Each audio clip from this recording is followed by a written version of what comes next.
Welcome to Roo Code Office Hours, the Roo Cast. My name is Hannes Rudolph, the community manager here at Roo Code, and I'm joined today by Roo Code lead developer Matt. Welcome. And we have Danny, the CEO of Roo Code, and our special guest Brian Fioca from OpenAI. Welcome, everybody. Hello. Sorry, dead silent. Oh, we're supposed to do that. I think that the first thing I heard about you from Matt was that you were trying to get evals running with Roo Code. Right. That feels like years ago now. Yeah. So I'll just talk about that for a second. So yeah, I've been at OpenAI since April. And just like a quick background about me, I am an architect on the applied startups team, focused on coding startups right now, Okay. and a few other ones. So what that means is I work with startups. I help them make the most of our models through the APIs and through products that we have in the platform. And if they have trouble getting things to work, I can feed that back to research so they can hill climb on customer cases that don't work, or to product to let them know that really we need these kinds of features for them. So I'm kind of like a little bit of a intermediary between groups, which is pretty awesome. And yeah, so so before this, I was at a startup studio called Pioneer Square Labs, where I made, I think, like 5 AI startups from scratch and got them funded. And I did the whole startup studio thing for a while, 0 to 1 inside of venture capitalist firms. And that was pretty fun. I think I started like 10 or 12 companies that way. And before that, I was in early YC in 2008 with a company called Rescue Time, which is still around. And through that, I got to do, startup school mentoring and some other things. So I've been sort of like in startups since the 90s, literally. So that's kind of my background. And yeah, when we met, I was just working on sort of like getting a handle on how our models were working inside of coding tools. So well, it was a bit of a surprise. Like, it's pretty awesome to see that someone from OpenAI was playing around with Roo Code. Yeah. And like that blows my mind. Yeah. So what happened was, like, when I started, I was, I had been using like lots of different models to vibe code a lot at my previous job, and starting here, I was getting a flavor for how to use 4.1 and 0.3 especially inside of our tools, and sort of like writing out documentation and trying to figure out like evals on like how to sort of like measure how we're performing inside of different tools.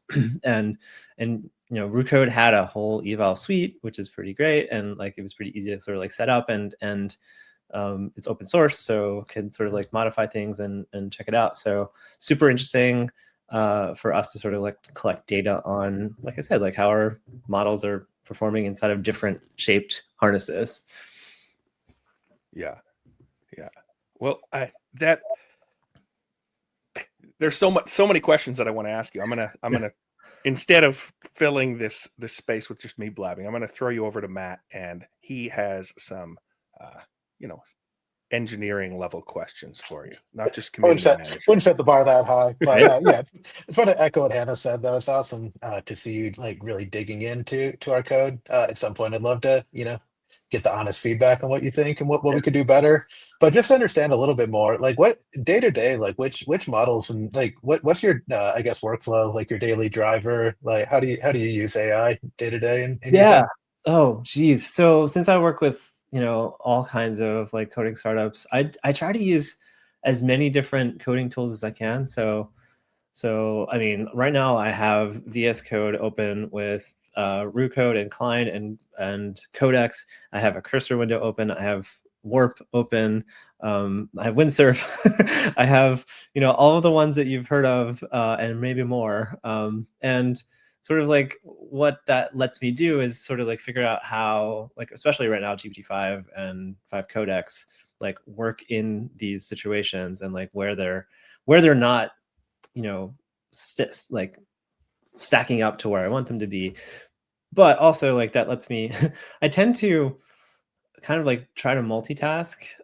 So as I'm collecting information about how our models are working inside of tools, I'm like firing off like 7 or 8 like different project like agents, like building example repos or working on cookbooks or like working on running evals for different startups that I'm working with. And yeah, like it's interesting, like different ones have a different feel. And so it's kind of nice to get to use them all. So why is Roo Code your favorite one then? Well, I spent a lot of time in Roo Code because well, for one of the big things that this is sort of a tangent, but like we were trying to evaluate how GPT-5 was working in different like coding situations. So, we have like Sweebench and all these other sort of like evals that like measure like essentially intelligence and like can they solve these like coding problems. But it's the year of agents, and we wanted to see how our models would perform in actual software engineering tasks, right? And like those aren't really captured very well in a lot of these benchmarks. So one of the things I was doing was I was taking like open source repos that I could understand really well and kind of like taking them apart and then giving the models a task inside that repo that I could then kind of like evaluate the rollout of. I mean, when I say I mean like my team of people. There's a bunch of us doing this. So we could evaluate the rollout and like measure performance on like a task. Like the one that I used for RooCode the whole time was updating from using the older style chat completions API and XML tool calls to the new style responses API and native function calls. It turns out that takes a model a really long time to do. I mean, it takes a person a really long time to do. And there's a lot of different ways it can get hung up along the way. And so I was looking for things like, does it just like quit and be like, I can't do that, it's impossible? Or does it get kind of like halfway through and miss something, or those sorts of things. So I got really kind of like into the code base while I was working on that. So the eval is basically like, how do you update to use the responses API? Not really eval. That was the task, right? Yeah, that was a task because it seemed pretty like hard. Like take this code base at the time that wasn't using responses and just like it was also another project that we were working on. Was like helping people migrate to responses and showing them the reason why it's a good idea to migrate to responses, and running evals against like the before and after. And so it was like kind of like I said, like I'd like to do more than one thing at a time. And so it was actually a really convenient code base to work in. This sounds extremely similar to what we do day to day of trying to improve these coding harnesses. That's cool. I didn't realize your work was so close to this part of it. Have you been, so when you do it, are you trying to, I guess, how much like human in the loop are you aiming for there? Are you trying to like guide it every step of the way, or are you hoping that you can get it to work for like 10, 20, 30 minutes at once and actually make the significant progress? Yeah. So this was like part of, just sort of like this list of like basically kind of like personal vibe test evals that I was using for GPT-5. And like, at first the goal was to sort of like watch it manually and like see if it gets stuck and figure out where it gets stuck and see if it can like prompt it out of there, or maybe there's a problem with the model or it's just being too lazy and that needs to be sort of like corrected on the model side. So the eval process that I used for that was, and we use this all the time, is you give it a task, you sort of like watch it perform the task, you come up with how you want to grade it. In this case, for GPT-5, we were grading on, it was proactivity, like whether it was like going to just like go ahead and do all of it, context manage it, like could it keep all of the context that it needed in memory without getting lost. Communication, like is it like telling you its plan and like keeping you abreast of what's going on like as it goes, and then testing, like is it checking its work, is it making sure that it all goes. And so for this particular eval set that we did for 5, we like had that rubric, and then we would sort of like hand grade it, and say, okay, like this looks like a 3 out of 5 on this. And then we would use LLM as a judge to sort of like, and then tune the rubric until the LLM was as good at us at like rating these things. So that was the process that we used for it. And I think that's that's my recommended way of like having people do evals for these sorts of like agentic tasks, is figure out what you want it to do, figure out what you don't want it to do, and then manually like match your score, your human grading, human in the loop scoring, to a rubric that a model can replicate reliably. That's the secret. No, that's super interesting. Like for us, I guess I have a couple questions branching off of that. I know Danny had some questions for you about evals later. He's been the biggest kind of proponent of an eval-oriented structure for the way we work. Yeah. But first, I wanted to get a little bit into, and Hannes is going to have some more thoughts on this too. Like, you've been evaluating GPT-5 and GPT-5 Codex. Is that what you're saying? Like with your main focus as you're going through this in the different harnesses? Yeah, that's what I'm focused on right now. Yes. Yeah, I guess I'm selfishly kind of curious, like what you found, because for us, like we've seen, I guess a lot. And Hannes, keep me honest here. We've seen a lot of success with GPT-5 within Roo. Mm-hmm. I think Codex has been a little bit harder for us to get working, even though it works well in other harnesses. And I'm just kind of curious for your thoughts on that. Like, is that an isolated thing for us, or other people experiencing that as well? Like, should we be investing more in getting Codex to work well, just given how well it seems to work within its own harness, for instance? Yeah, that's a super good question, and it's a super interesting like cause of confusion right now. So like the general idea is, yes. So I like 5 working inside of Roo Code. There are some things about it that like I might actually kind of like submit as patches to sort of like make it even better. But the way the models tend to work inside of different harnesses is like, so there's a difference between 5 and 5 Codex. 5 is sort of like our general purpose model that does more than just coding. It can sort of like do other sort of agentic tasks. It can chat with you. It can do all kinds of things, and it has different reasoning levels that it is managing to sort of do that.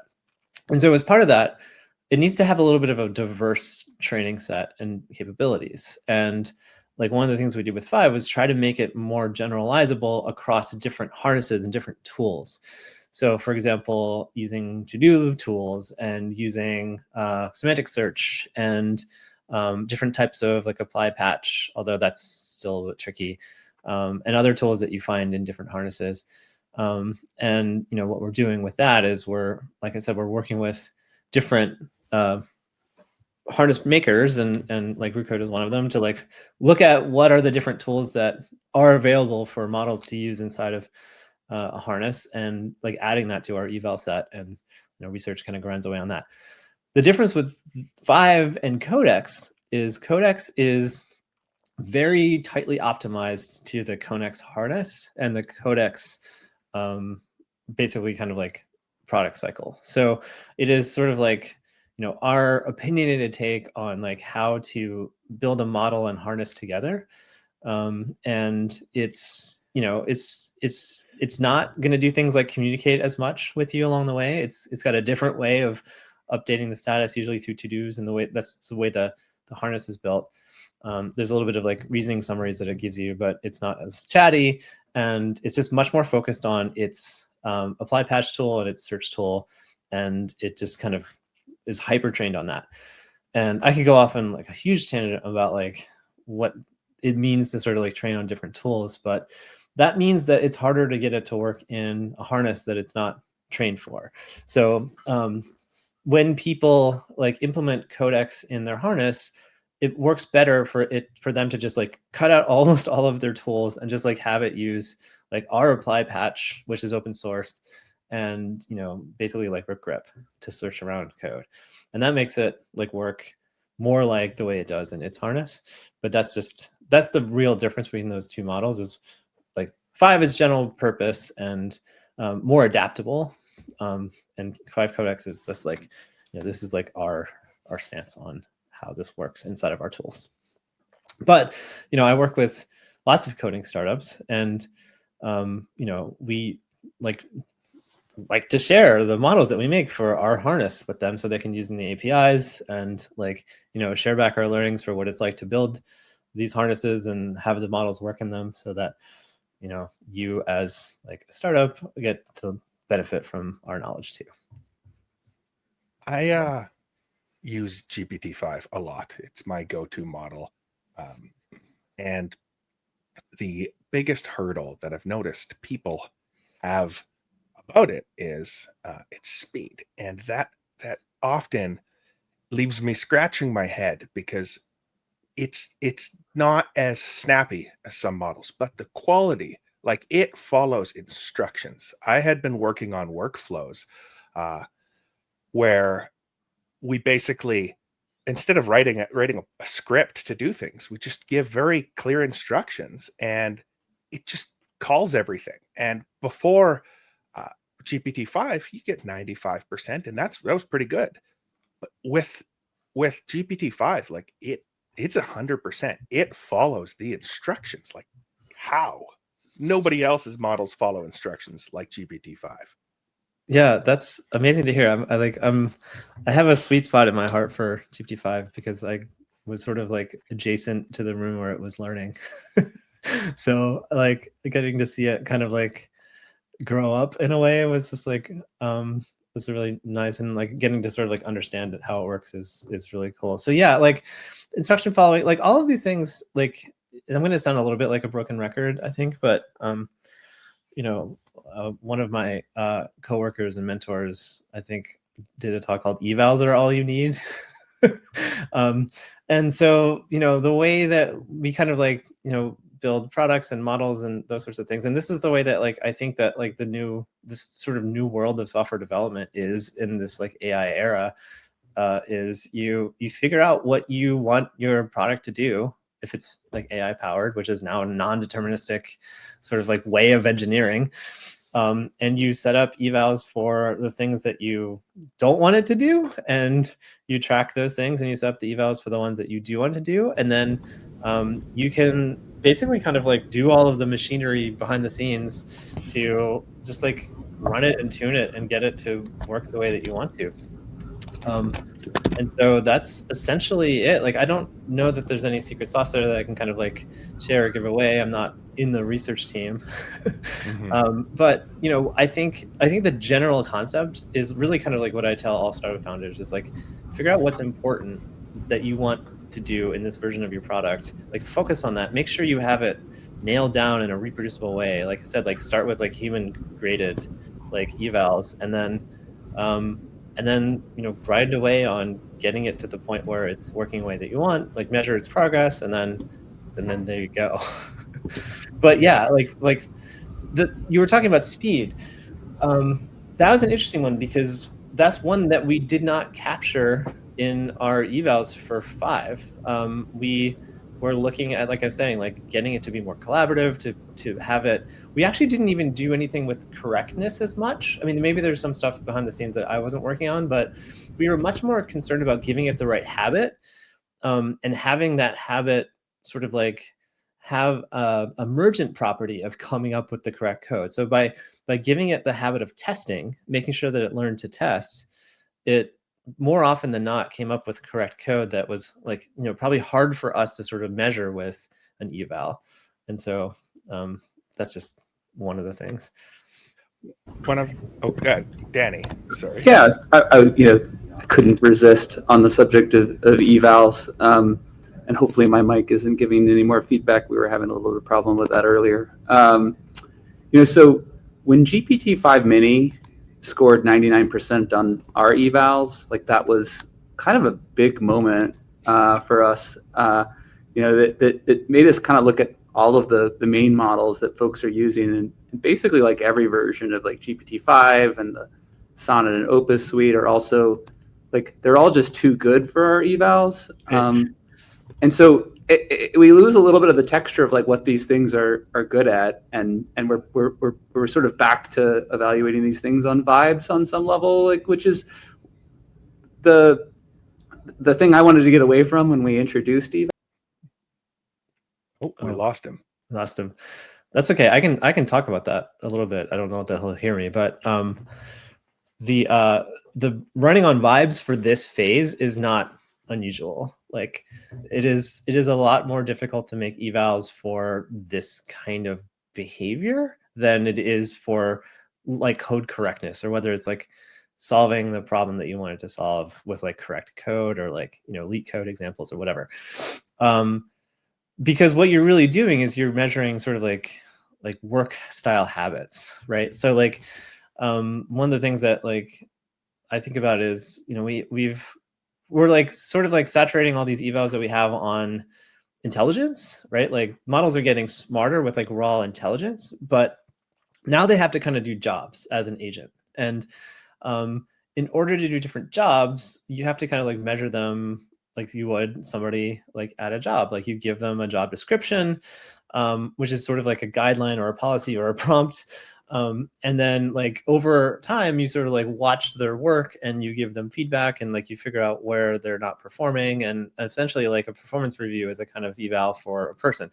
And so if you design your sort of like coding evals like you would sort of like a startup engineer or like a software engineer performance review, then you can measure their ability in the same ways as you can measure somebody who's like coding. And like I think that's really kind of like the way to go. And you can do that in like an automated way with you know, basically kind of like letting the agent run and then like running, I guess, like greps over the code that it does to make sure that it gets to something like the right answer that you're looking for.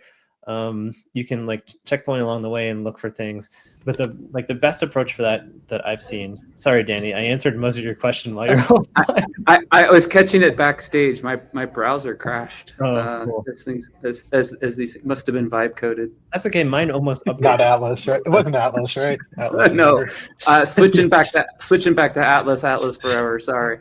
Yeah, I love Atlas. But yeah, so I mean, I think to answer your question, we're in a phase now where we're all making new kinds of evals for these things, and it takes taste, right? Like you as a particular kind of software developer engineer who are making a tool that like you work with, have a certain amount of taste for like what you want it to do and how you want it to perform, and you know, coming up with, like I said, like a repeatable process that you can kind of like look at its work and judge it and then somehow implement that in an automated way is like the next phase of evals. And a lot of that's LLM as a judge. And like, you know, not to plug, but we have a whole suite of platform tools around like evals and those sorts of things for agentic workflows. So it's the frontier. Yeah, I really like that. I think one place that we've differentiated ourselves is I think we were really early in like the custom modes and thinking of you have a bunch of different kind of personas that you switch into. And I remember one of the kind of early mind-blowing things for me about this was when we were showing it to our finance person, and she was like, "Oh, I wonder like how to set up a finance one of these." And you know, I was going to try to tell her how to write a prompt and stuff, and she actually just took a job description and dropped the URL into Roo and asked Roo like make this persona, and it did a great job of actually almost like hiring somebody. So it's really interesting to hear you talk about evals in the same sense, almost through like a management or HR like lens of like think of the role, how do you evaluate the role? I really do think of it that way. It's like you're giving it a job description. That's your prompt. And then it's like you're giving it tools to use, like you would somebody you hired. Like, you know, you have a coding harness that are its tools, or maybe you have a plugin to like Google Docs or Word or Slack or all these things. And so like now you actually have this intelligent agent, like essentially sitting at a computer doing a job, and you can kind of like grade it on its job. And I think that's like how we build these things now. When are they going to start doing their upward reviews of us as prompters and managers? That's interesting. I want feedback on like, I want to know what it thinks about my code. It's not as good. I presume my messages giving feedback are logged for later day when the AI has more power. So I'm pretty careful. That's great. One thing that I really utilize a lot is the thinking summaries. When working with Roo, seeing how the thinking summaries sort of go over, you know, their thoughts per se on which tool to use, when to use it. You know, it says like, oh, I'm only allowed to use one tool call at a time. So, you know, I'm not going to use the to-do list because that will slow things down or something like this. These sort of thought blurbs help me troubleshoot thing or the way we use our tools. Like it's quite useful. Exactly. Yeah, that is so powerful. So one thing I'll say about speed again real fast is, like I said, we didn't eval 5 on speed. 5 Codex has a capability now where it can kind of like better manage its thinking budget. So if you ask it like a really quick yes or no question where it doesn't need to use a tool, it'll respond pretty quickly in that way. And that's, you know, something that we're teaching models to do now. And like their thinking budget is actually like pretty interesting because like one of the evals that we're using for that is like how much time is it spending thinking versus answering certain types of questions. So you can go like pretty deep on resolution for these things. And then, so, okay, I'm going to go off a little bit of a tangent about reasoning because you were saying one of the things we did with 5 was we gave it the ability to print out preambles before tool calls. So, you know, the way the responses API works is since O3, models can call tools inside their chain of thought, which is a pretty cool behavior. While they're thinking, they're like going off and searching the code base or doing other sorts of actions. And like with O3, it just would go off and kind of like do all this thinking and like calling tools and then kind of like, and then eventually like spit out some kind of answer, which was kind of like hard to follow if you were coding with it. So we trained 5 to print out, like you can prompt it so that while it's like calling tools while it's thinking, it can give you an update about what it's doing. And we call them preambles. But I noticed that in its chain of thought, it was calling them status updates. It's like, oh, I need to give a status update before this tool call. And like once I saw that, looking at the chain of thought, I was able to kind of like figure out how to prompt it to steer its status updates, its preambles, in a way that like was better. Like, so instead of it being like before each one, you know, we could say this, you know, for status updates, like give one every few tool calls or like before logical groups of tool calls. And so looking at reasoning, like now suddenly gives you the ability to like see its internal thought process for its behaviors that it's been trained to do. And if you understand how it thinks about its behaviors, you can tell it to change them.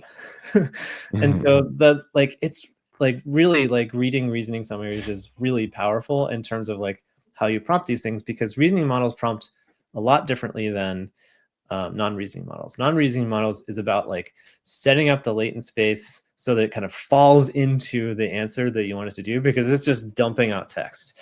With a reasoning model, it has time to like look at its instructions and be like, oh, okay, I'm going to do this. Oh, wait, now I have to check to make sure that I'm doing this in the right format. Is it right? No. And then change it. Okay, cool. Now I'm ready to answer. Right. So that's like the way that reasoning models, like they have an instruction, they go off and do it, and then they check to make sure that they're following their instructions correctly before they respond. So you can, especially if you can see how they're reasoning, you can really structure this amazing flow of instruction following there that way. Yeah, as a manager, how many times I wanted to say like, "What were you thinking?" It's really cool with the with the agents. I didn't want to. I didn't want to ask about before this. you go on, I want to say that was the last thing that that we were doing. Like, so I was like trying to help tune all these different system prompts for different harnesses for coding. Like, you know, people were putting in their system prompts from other models into the tools and trying to put GPT-5 in there, and 5 was like acting weird. It would be like, you know, at first, you know, inside of Cursor and Windsurf, it would just like go off and search forever, like look through every single file and every single import, and it was like, why is this doing that? And so literally I just like asked it, hey, like, why did it take you so long to like start editing the file? At the end of it, I was like, that's a good answer, but why, like, what took you so long to like get there? And it was like, well, the instructions said to like make sure I look at every single file that's included. And what that probably was, you know, somebody put that there for a different model who didn't quite have the habit of looking around as much. And we trained 5 with the habit of looking around like as much as it needed to. So if you told it to do it more, it was pretty literal. It'd be like, okay, well, I guess I better go do this now. So back to your saying about asking, like literally asking it inside of the harness, like, hey, like, how do I instruct you? What about your instructions right now are making you do this thing that I don't like? Or how do I change them so that it does this other thing? And that's literally like how I prompt engineer now. It's just like stick them in the harness, have them work, and then have them critique their work with their own instructions and then fix them. Yeah, that's super interesting. I wanted to ask you about a discussion that's been happening over the last few days on I still call it Twitter, Yeah. about the mini max model, and just a lot of discussion. I don't know if you've been following it, about the chain of thought related to tool calls, and how preserving the chain of thought is really important for best performance, and maybe a part of that there about how the OpenAI chat completions API. It's a little bit hard to do that built in, but that's what most people use. Right. As I'm curious, I don't understand this stuff as well as I should, but does the responses API solve that, or are there different approaches that we should be taking for interleave thinking? Yeah, amazing question. That's a really important one too. And so, we, and when I say we, I mean like smart people before I started, came up with the chat completions API, and before that, the completions API. Completions was about auto-completing a text file. Chat completions was about having turn-based conversations. Responses is about having a model that can go off and like think and collect information and then respond in this way that gives it a lot of horizontal space to kind of like use tools and do all kinds of other things before it comes back in a vertical answer. And you can do a lot of the things that responses do inside of a chat completion, but you kind of like have to like formulate them so that it's like keeping all of its sort of like think step-by-step process in the chat completion, which is sort of like overloading the function of it, where you have these like thinking blocks that like maybe you don't display to the user, or you do it in a different way, or all these other sort of things that are just sort of like bad affordance for like how like reasoning models work. And if you were to use a OpenAI reasoning model inside of chat completions, it does all of the reasoning sort of like out of band, and its reasoning tokens don't get outputted at all into the chat completion. So you're asking a question, it thinks about it for a while, it answers, but then all it sees is the ask and the answer, and it doesn't remember what it thought about or what it did to get to the answer. And so if you ask it again, it might actually go off and do the same searches the second time. Like this is what we were seeing in coding harnesses that weren't using the responses API. Is like it would go search for a bunch of files and then answer, and then you would ask it the next step, and it would go search the same files. And it's like, well, that's annoying. Like, why is it like it should remember that? But since it's not stored in the completion because of the way the API works that way, it was losing that intelligence. So with the responses API, you can save the reasoning tokens, even in like zero data retention. You can store the encrypted ones, and then they're re-included in the next response so that it remembers how it got to each answer. And that by doing that, like we've seen like 4 to 5% boosts in like Sweebench just by like having it like keep its intelligence along the way. And yeah, so like big believer in that. And like otherwise you have to find some other way of like capturing that between calls, and like it's not really worth the bother. Yeah, when I was implementing the responses API in Roo Code, I made sure to use the stateful interaction so that we, instead of having to send back that encrypted object, we're just using the previous response ID or whatever it is. Yeah. And when I use GPT-5, which is almost exclusively what I use these days, I use it direct with our OpenAI native provider, allowing me to take advantage of that. Because I did read that blurb on in your docs about the SWE score being bumped up a few percentage points because of that. So I've sort of been thinking about how to ensure we can get that consistency with the other providers that we use, and we obviously want to implement that as well. It's just with using completions and responses, it can be a bit challenging. Yeah, it's a shame that those sort of diverged. It wasn't really sort of like a matter of like lock-in on our side. It's just a matter of like what is the best surface area for this kind of like API for the future, and like how do we maximize the model's capability during its thinking chain so that it can go off and do all this like work sort of like out of band, and then kind of like keep it around so that you can kind of follow along, and so it learns as it goes. So I mean there's a lot of things that we can do because of that. Like we can add in our own like tools that we provide. You can like it gives us room to put things like file search and web search and like other things like inside of the tool space of the API. And you can build in your own as well in the same way. And it just sort of like feels more organized than having an output of like different non-standard like XML blocks or like delimiters in the completions response that then you kind of have to manage yourself. So that's really the reason why it is that way. And you know, hopefully that becomes easier to work with in the future. Like I like to use sometimes libraries like AI SDK or other ones that kind of like wrap that for you sometimes, so that you can, I mean, you know, as a startup engineer, AI engineer, like it was sort of like on me to use the best model for the best part of the product, right? And so I had to manage different API endpoints and different sorts of things. And like we recognize that startup engineers, like it's their job to use the best model for the best part of their architecture. And like we hope that's OpenAI models, but sometimes it isn't. Like hopefully they'll tell us when it isn't, and we can climb on the areas that it's not. But you know, it should be easy to use whatever model you need for whatever part of your application you're building. And it's not our purview to try to like make that hard. That makes sense.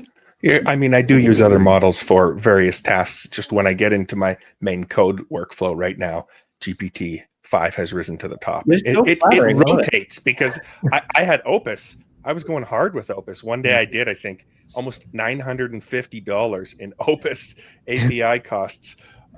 So I'm thank you for coming out with a model that's. Have you tried the like GPT-5 Pro? Like have it basically kind of like come up with a whole like architecture plan based on a requirement spec, and then like taking that and then feeding that into just like 5, even like you can put that in like 5 low, and if it follows the steps, then you can like front load your costs of model thinking power.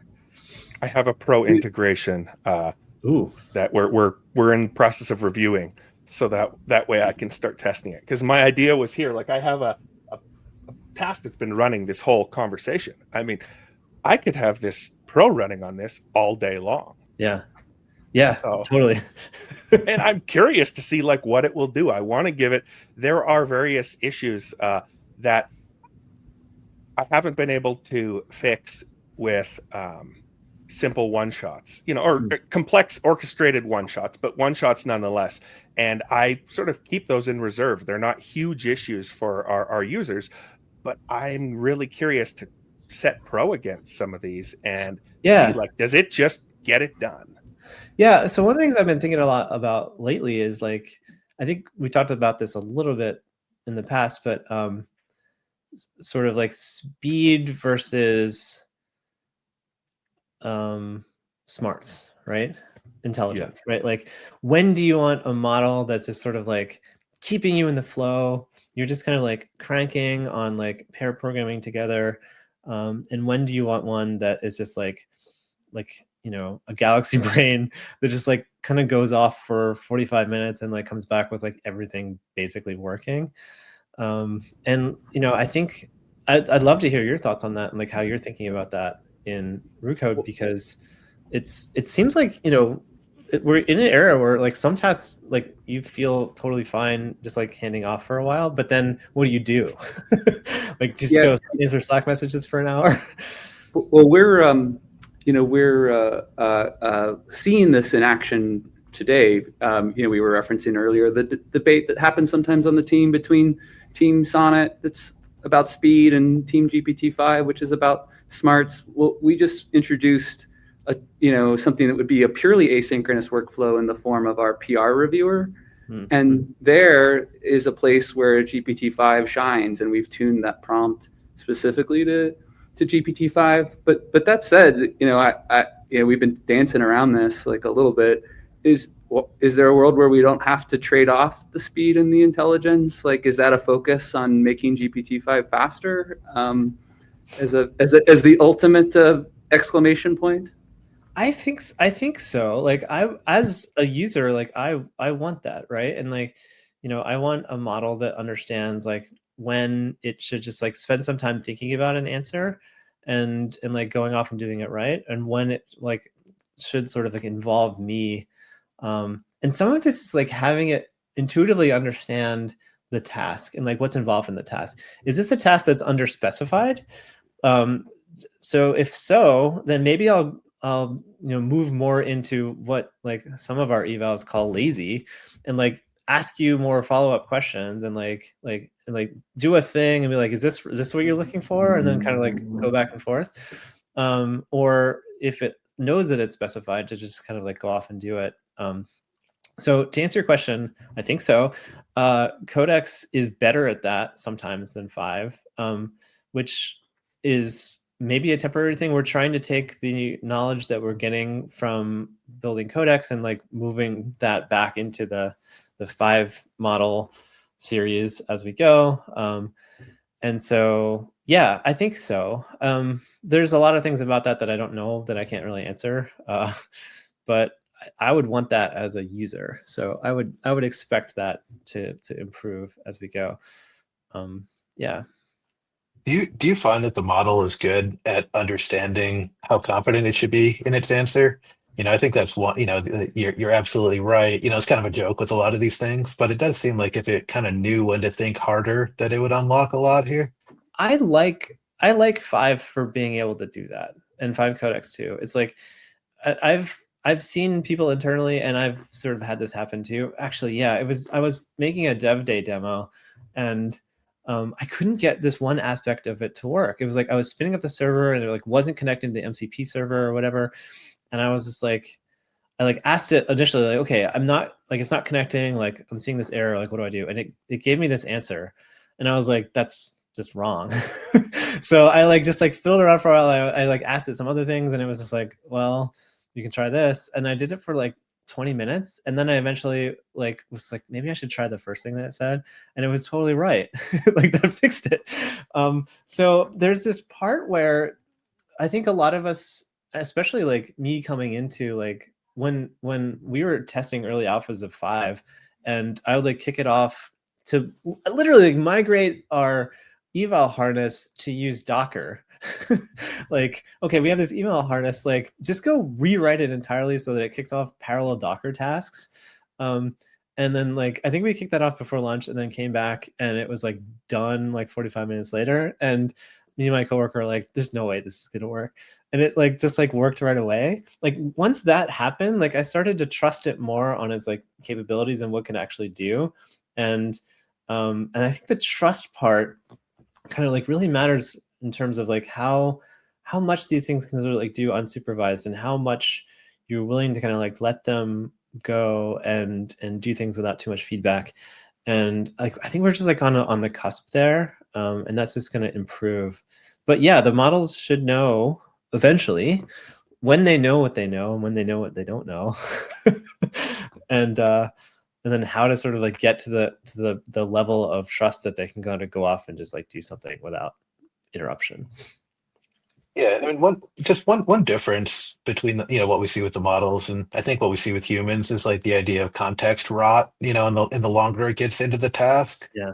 the worse it does overall. Yeah. I think honestly, like as you talk about things getting more autonomous, that feels like a real challenge or a real blocker. That we've tried to do things with context condensing and things like that. But do you have any thoughts on the future of that? Like I saw some, I don't know, maybe brilliant tweet about like time travel where the agent itself can call a checkpoint basically, and so basically go back in the history and send a message about like what it wished it would have known to make a better choice. And I just wonder, I mean, I thought that was really cool. I haven't tried it yet, but I'm curious like to hear your thoughts on just this overall idea of context rot and how we might make these things effective for longer and deeper in their task. Yeah, I think that's frontier research, right? And like what I try to tell startups is if you're aware of where the frontier of research is right now, like build at that frontier, but also build with the understanding that like it's going to continue to advance in ways that you might not actually be able to predict.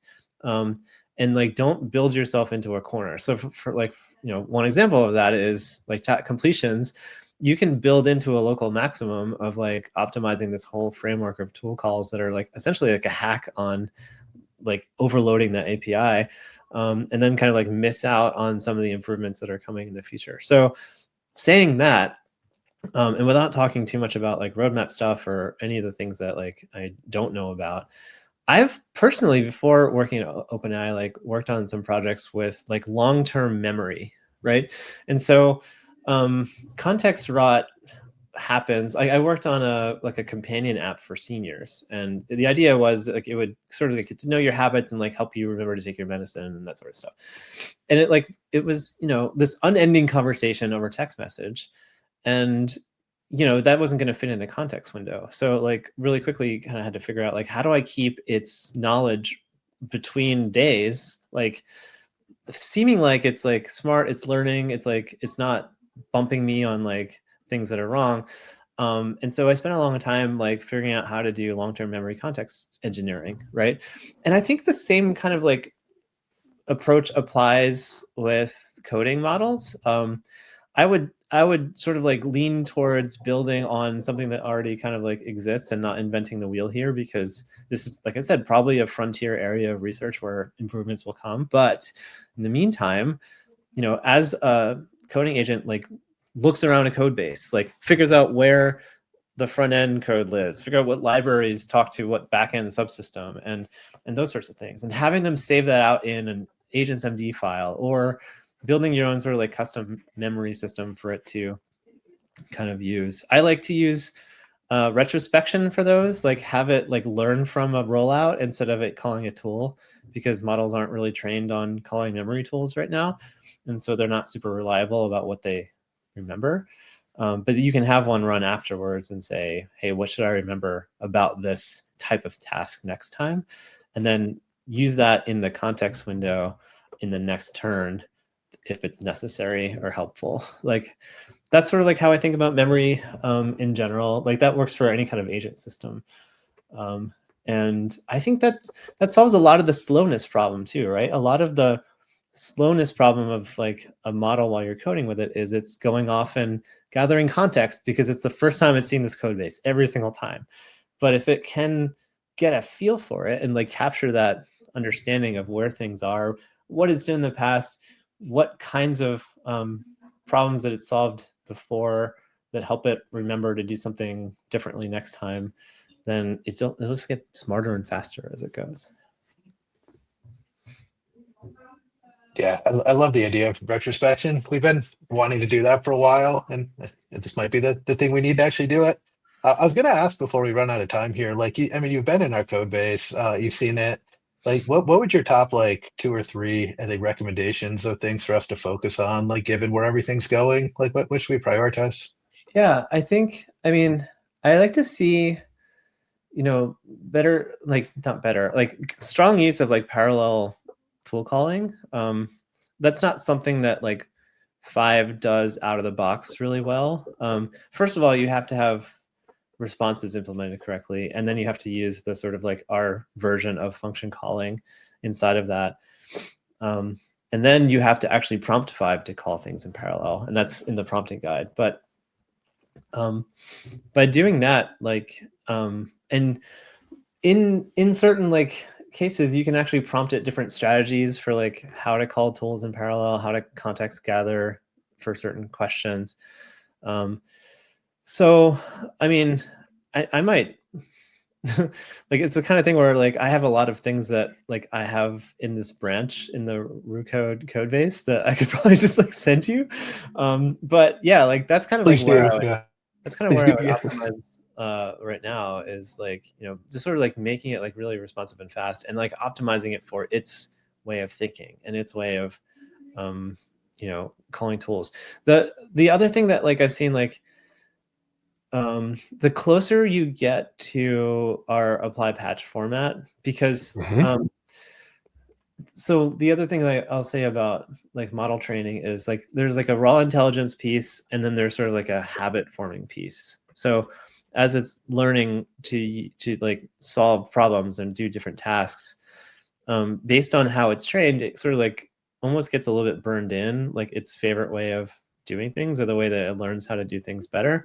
So with our models for coding right now, they have a particular way of doing apply patch, and they can make code edits with a different tool. It's just that if you think about it like a person, if you're sort of like giving somebody a whole bunch of stuff to do, and they're like trying really hard to do a really good job, and they have this like slightly different way of like having to give you the answer, like maybe a keyboard with the layout differently, then they're gonna like have to think harder about that part of it, and they might screw something else up along the way, right? So there's like more attention, I think, that it has to give to the things that it's like not trained to do as well. And so by sticking closely to things like apply patch formats, which I know are different for every model, but we're trying to make that easier to do, then you're actually also kind of like boosting its other capabilities as well, because it doesn't have to like spend as much time like forcing itself to do it a different way than its like habit is. Yeah. Can I ask you what? Oh, there was another thing. Oh, sorry. Go ahead. No, I was wondering if like what you thought about Zed's sort of like ACP situation. I don't know if you've seen the Zed editor, but like basically they've almost decided entirely to like not write their own harness, and just like have like Codex and Claude Code and I think another one just sort of like built in with like an agent wrapper, so that you can literally just kind of like have the harness that is built for that model, like and optimized for it, go off and like work inside of the coding tool.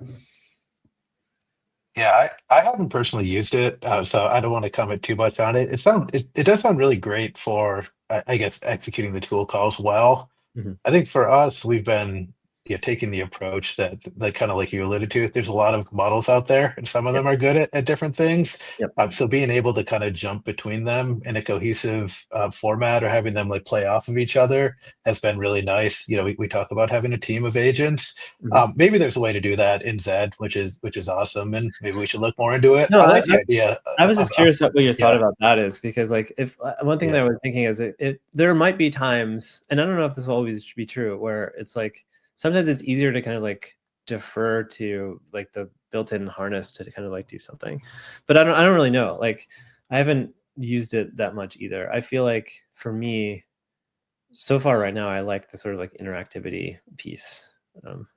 So that wasn't a plug for Zed.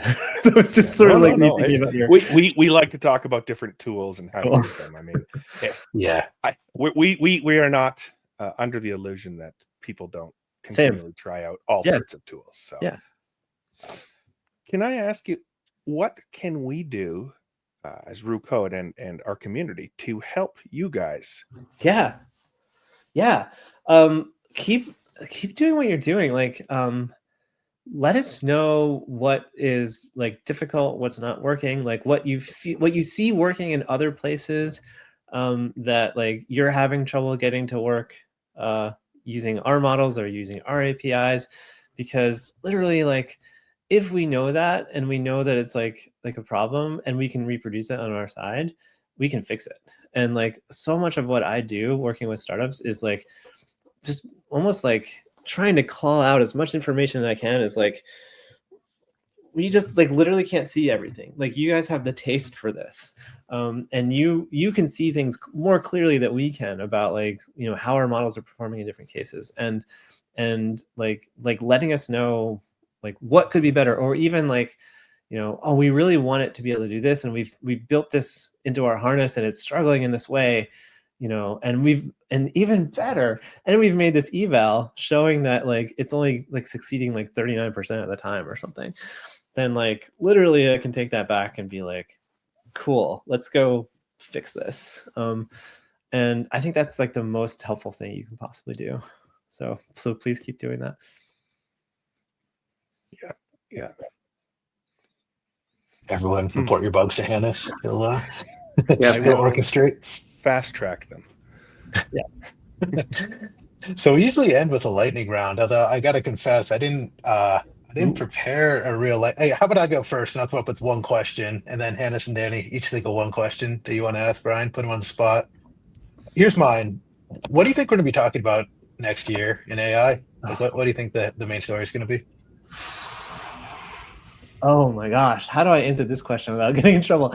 I think like what we're seeing is like on, like we were talking about before, in terms of like the trajectory of like how long tasks AI can do, is like that is just like going up and to the right. And I think, you know, we're at a point now where like we've seen like models go off for like hours at a time to like solve problems. And like next year we're going to be looking at maybe like models that coordinate with each other, like orchestrate like agents with like sub agents that like orchestrate each other and go off and do like whole suites of tasks and like keep track of their progress. And I think that's kind of like more about work, like layers of like management hierarchy inside of not just an employee, but like employees and teams, and they're all kind of coordinating.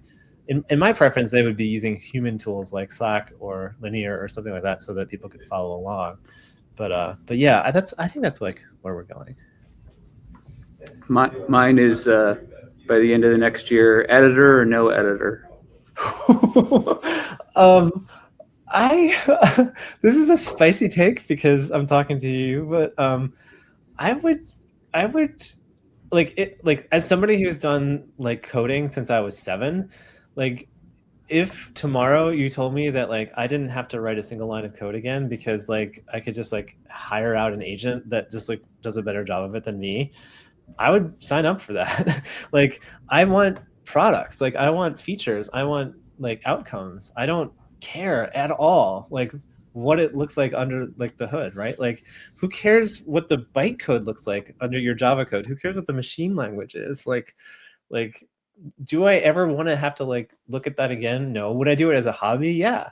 But that's I think we end up with like, you know, editors for people who like developing their own film and photography. But other than that, like I think they're just not useful anymore. Okay, my question here is probably a bit of a doozy. Roo It's Code supposed works to be a off lightning round. Roo Code works off of API calls, Yes. API cost usually. And in the recent months, there's this trend for Anthropic and you guys and other people to have subscription-based products that ultimately, you know, lead users to use your guys' coding tool, which I don't think that you guys ever said, hey, you know, our goal is to replace VS Code. How can Roo Code compete with, you know, subscriptions? That's a good question that I have never thought about up until this very moment. I wish I had a good answer for this. I mean, I personally don't maybe think they're going to last forever. I think Yeah, I it's was going to say maybe the lightning round.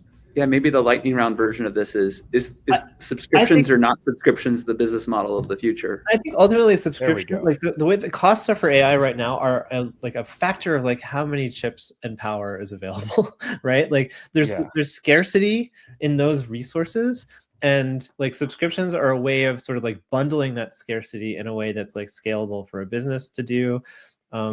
And so that's just, I think it's like a side effect of like where we are in like the cycle of this technology right now. Ultimately, like, you know, the cost of tokens is going to go down to like very, very small. And like, hopefully it like will stop mattering as much, like how much you're spending on an API. Like, you know, you'll be able to run your own like local model that'll perform as well as, you know, like 5 mini or even like 5 one day. And like then you won't even have to worry about like API costs at all. So I think like it's just a byproduct of our time right now, and eventually it's a trend, I guess, because we've seen other tools like ours where they have subscriptions and then they drop them, and now it's in for the model providers to have subscriptions, and a year from now, who knows? Yeah. Cool. Well, thank you very much for joining us today, Brian. Thank you. Thank you, Roo Code community. And yeah, we look forward to seeing you again next week. See you later, everybody. Thank you.